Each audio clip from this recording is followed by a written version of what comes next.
இயேசு உண்மையான கடவுளா இருந்தா எதுக்குங்க அவர் சிலுவையில் அறையப்படணும்? அவர் ஏன் தன்னை சிலுவையில் அறைய வந்தவங்களை தன்னுடைய பவரை யூஸ் பண்ணி அவங்களை தடுக்கல? அப்போ அவர்கிட்ட பவர் இல்லை தானே? அவர் உண்மையான கடவுள் இல்லை தானே?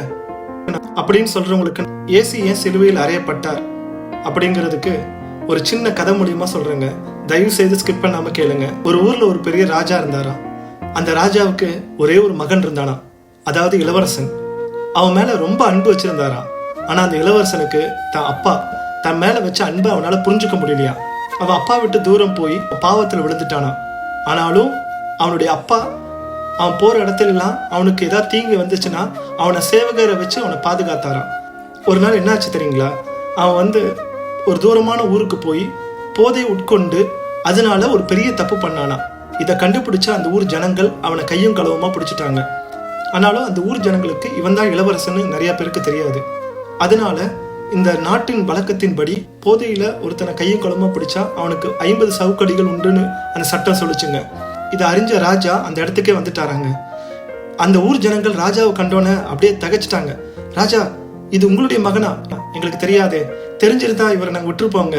சரி, நீங்க தயவு செய்து அவர் கூட்டிட்டு போயிருங்க. இனிமேலாவது இந்த மாதிரி பாவம் செய்யாம பாத்துக்குங்கன்னு சொன்னாங்களாம். அப்ப ராஜா சொன்னாரா, ஒரு சாதாரண மனுஷனா இருந்தாலும் சரி, ராஜா விட்டு பையனா இருந்தாலும் சரி, எல்லாருக்கும் சட்டம் ஒண்ணுதான். அவன் சவுக்கடி வாங்கியே தான் ஆகணும்.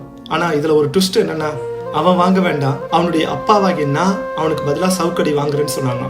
அங்க உள்ள ஜனங்கள்லாம் அதிர்ச்சி ஆயிட்டாங்க. என்ன ராஜா, நீங்க எப்படி சவுக்கடி வாங்க முடியும் அப்படின்னு சொல்லிட்டு அவரை தடுத்தாங்களாம். அதனால அவர் சொன்னாரா, சட்டம் எல்லாருக்கும் ஒண்ணுதான், நீங்க அவனுக்கு கொடுக்க வேண்டிய சவுக்கடியை எனக்கு கொடுங்கன்னு சொன்னாராம். ஸோ அங்க உள்ள ஜனங்கள் வேற வழி இல்லாம அவருக்கு சவுக்கடிகளை கொடுத்தாங்களாம். இதை பார்த்தா அவருடைய மகன் அப்படியே உள்ள உடஞ்சிச்சான், அழுதானா.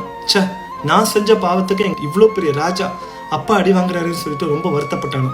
இதெல்லாம் முடிஞ்சு திருப்பி நாட்டுக்கு போயிட்டு இருக்கும்போது அவங்க அப்பாட்ட கேட்டானா, அப்பா, ஏன்பா நீ தான் பெரிய ராஜாவாச்சு, உனக்கு கையில் அவ்வளவு பவர் இருக்குது, நீ ஏன் அந்த பவரை யூஸ் பண்ணி சவுக்கடி வாங்குறதுல இருந்து தடை பண்ணிருக்கலாம்ல அப்படின்னு கேட்டானா. அப்ப அந்த ராஜா சொன்னாரா, மகனே, என்னுடைய அன்பை நீ எப்படிப்பா புரிஞ்சுப்ப? நீ செய்த பாவத்துக்கு நான் அடி வாங்கினால தானே, நான் உன் மேல எவ்வளவு அன்பு வச்சிருக்கேன்னு நீ புரிஞ்சுக்கிட்ட, அதனாலதான்ப்பா நான் அடி வாங்கினேன்னு சொன்னாராம். இதே தாங்க ஆண்டவராக இயேசு கிறிஸ்துவும் நீங்களும் நானும் செய்த பாவத்துக்கு அவர் தண்டனை ஏத்துக்கிட்டாருங்க.